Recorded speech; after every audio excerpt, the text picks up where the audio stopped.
ఈరోజు సంగారెడ్డి జిల్లా Sangareddy head quarter సంగారెడ్డిలో సోనియా గాంధీ గారి యొక్క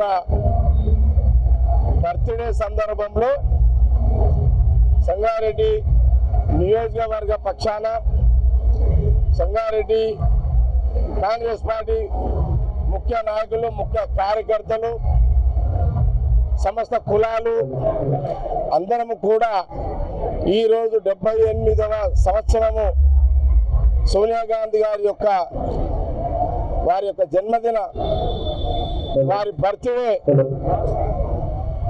బర్త్డే సెలబ్రేషన్స్, వారి సోనియా గాంధీ గారి 78వ పుట్టినరోజు వేడుకలు తెలంగాణ రాష్ట్ర విభజన తర్వాత అట్లాగే సోనియా గాంధీ గారు, రాహుల్ గాంధీ గారి యొక్క నాయకత్వంలో, వారితో పాటు మల్లికార్జున గారి యొక్క నాయకత్వంలో తెలంగాణలో ఎన్నికలు వచ్చినప్పుడు, శాసనసభ ఎన్నికలు వచ్చినప్పుడు సోనియా గాంధీ గారు వారి నాయకత్వం, రాహుల్ గాంధీ గారి యొక్క నాయకత్వం, మల్లికార్జున గారు ఏఐసిసి ప్రెసిడెంట్ గారి నాయకత్వంలో మరి ఈ రాష్ట్రంలో సోనియా గాంధీ గారు, రాహుల్ గాంధీ గారు తెలంగాణ పథకాలు 6 ముఖ్యమైన పథకాలు, రైతు రుణమాఫీ కానివ్వండి, ఉచితంగా ఆర్టీసీలో మహిళలకు ఉచిత ప్రయాణం కానివ్వండి, 200 యూనిట్లకే ప్రతి ఒక్కరికి ఉచితంగా కరెంటు కానివ్వండి,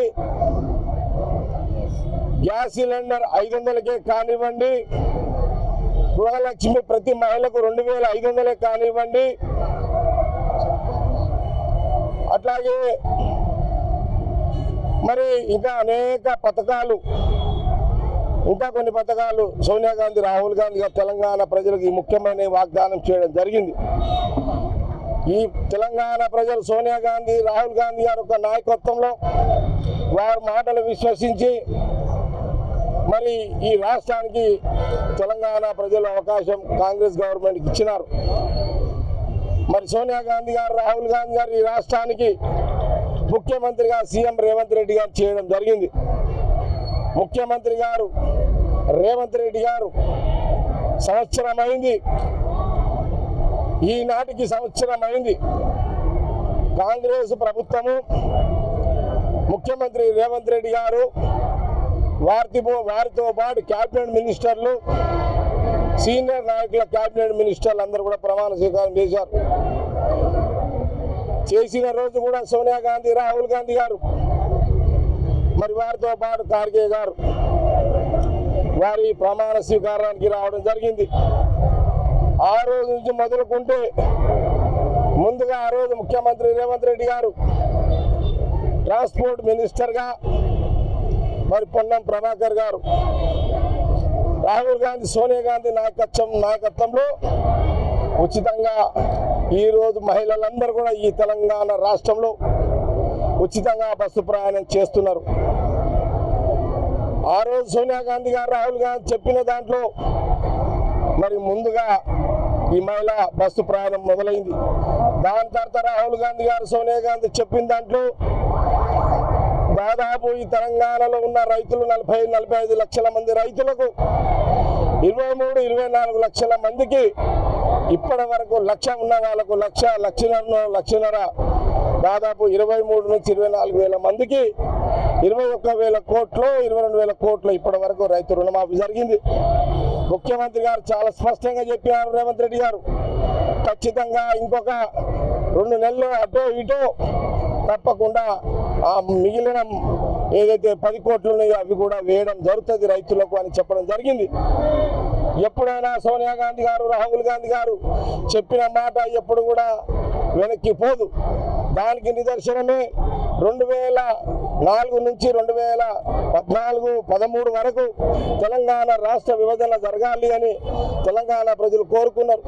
కాంగ్రెస్ పార్టీ నాయకులు, టీఆర్ఎస్ నాయకులు, తెలుగుదేశం నాయకులు, అన్ని పార్టీల నాయకులు కోరడం ఉద్యోగ సంఘాలు, విద్యార్థి సంఘాలు, కార్మిక సంఘాలు, ఆర్టీసీ సంఘాలు ఇవన్నీ కూడా కోరడం జరిగింది. ఆ రోజు కూడా సోనియా గాంధీ గారు, రాహుల్ గాంధీ గారు ఒక ప్రాంతం నష్టపోయినా, ఆంధ్రప్రదేశ్ రాష్ట్రం నష్టపోయినా రాజకీయంగా తెలంగాణలో మాట ఇచ్చినాము, మాట వెనక్కి తగ్గేది లేదు, అధికారం ఉంటుంది ఉండదు, రాని రాకపోని అని ఆ రోజు సోనియా గాంధీ గారు, రాహుల్ గాంధీ గారు ఈ బర్త్డే సందర్భంలోనే, ఆమె యొక్క బర్త్డే, ఆమె జన్మదిన సందర్భంలోనే మరి సోనియా గాంధీ గారు చాలా విశాల హృదయంతో, పెద్ద మనసుతో తెలంగాణ రాష్ట్ర విభజనని ఇవ్వడం జరిగింది. ఇది అందుకే తెలంగాణ ప్రజలారా, మరి మాట ఇస్తే మాట నిలుపుకునే కుటుంబం, రాజకీయ స్వార్థం ఉండదు, రాజకీయాల కోసం ఏది చేయరు. రాష్ట్రాల్లో రాజకీయాలు అధికారం వస్తుంది పోతుంది, అయినా వారు మాట అంటే మాట అదే సోనియా గాంధీ, రాహుల్ గాంధీ యొక్క కుటుంబం. అందుకే తెలంగాణ ప్రజలకు ఇంకా ప్రతిపక్షాలు గగ్గోలు పెడుతున్నాయి, ఇంకా అవి రావాలి ఇవి రావాలని. సరే, ఒక మాట చాలా స్పష్టంగా చెప్తున్నాం, ఖచ్చితంగా ముఖ్యమంత్రి రేవంత్ రెడ్డి గారు, మా క్యాబినెట్ మినిస్టర్లు, మా కాంగ్రెస్ గవర్నమెంట్, సోనియా గాంధీ, రాహుల్ గాంధీ ఈ గడ్డ మీద ఏ మాట అయితే ప్రతి తెలంగాణ ప్రజలకు మాట ఇచ్చిందో ఆ మాట నిలబెట్టే దాంట్లో సోనియా గాంధీ, రాహుల్ గాంధీ గారి మాట ఇంకా కొన్ని నెలల్లో ఈ రాష్ట్ర ముఖ్యమంత్రి రేవంత్ రెడ్డి గారు, వారితో పాటు Congress party PCC president Mahesh Goud ఆ మాట నిలబెట్టుకుంటారు. దాంట్లో ప్రజలు అనుమానించాల్సిన అవసరం లేదు. ప్రతిపక్షాల మాట నమ్మకండి, వాళ్ళు మీరు గతంలో మోసం చేసిరు. కాంగ్రెస్ పార్టీ, కాంగ్రెస్ చరిత్ర మోసం చేసిన చరిత్ర లేదు. మాట ఇస్తే మాట నిలబెట్టుకునే కుటుంబం సోనియా గాంధీ, రాహుల్ గాంధీ. కాబట్టి తెలంగాణ ప్రజల యొక్క కోరికలు, మేమిచ్చిన హామీలు త్వరలో సోనియా గాంధీ, రాహుల్ గాంధీ నాయకత్వంలో ముఖ్యమంత్రి రేవంత్ రెడ్డి గారు నెరవేరుస్తారు అనే విషయాన్ని కూడా తెలంగాణ ప్రజలకు తెలియజేస్తూ, సంగారెడ్డి నియోజక మీడియా తరఫున, మీడియా పరంగా నేను కాంగ్రెస్ పార్టీ సోనియా గాంధీ గారికి, వారికి జన్మదిన శుభాకాంక్షలు తెలంగాణ ప్రజల పక్షాన తెలియజేస్తూ సెలవు తీసుకుంటాను. జై హింద్, జై కాంగ్రెస్. మరిన్ని వీడియోస్ కోసం ఛానల్ ని సబ్స్క్రైబ్ చేయండి. లేటెస్ట్ అప్డేట్స్ కోసం వాట్సాప్ ఛానల్ ని ఫాలో అవ్వండి. ఆ లింక్ డిస్క్రిప్షన్ లో ఉంది.